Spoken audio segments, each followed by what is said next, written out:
All right. Welcome to another edition of Shabbat Lounge. This is Matt flying solo. Just want to come to you and talk to you a little bit about week 4 in the Torah portion.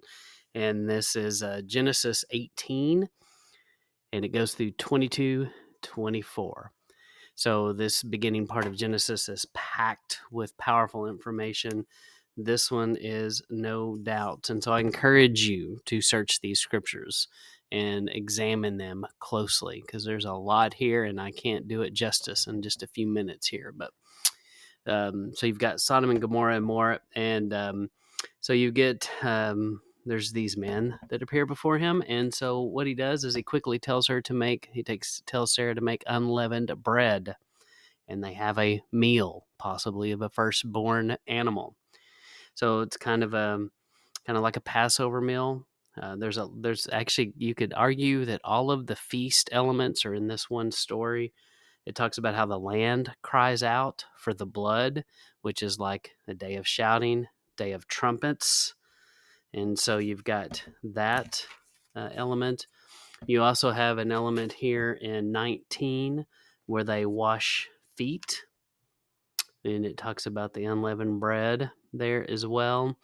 There's a component to this. The whole concept of Lot escaping is like one escaping from the flames in 1 Corinthians 3:15. Also, end time judgment. You've got this Lot goes out in 19:6 and the door is shut, like Luke 13:23-27.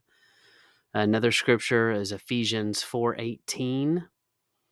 So, and then in 13, it talks about another cry out.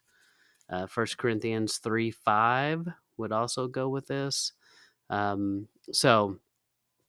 in 1928, you see a reference to Revelation 9:2 about this furnace, end time judgment. So it's kind of interesting that you have all of this put here in one kind of neat package there. And towards the end of this passage in 22, you get the classic Abraham offering Isaac as a human sacrifice. It's kind of strange, kind of weird, and clearly it is not what Yahuwah wants him to do, and he stops him. And the extra biblical texts give you a little bit more background about this, which is kind of interesting. And he finds a ram trapped in the thickets.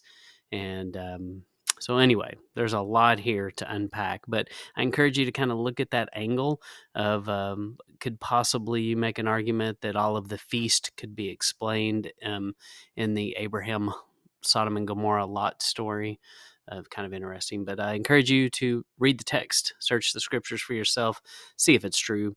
Thank you for tuning in to Sabbath Lounge. Find us online, Facebook, Twitter, TikTok, pretty much everywhere. Thank you for stopping by.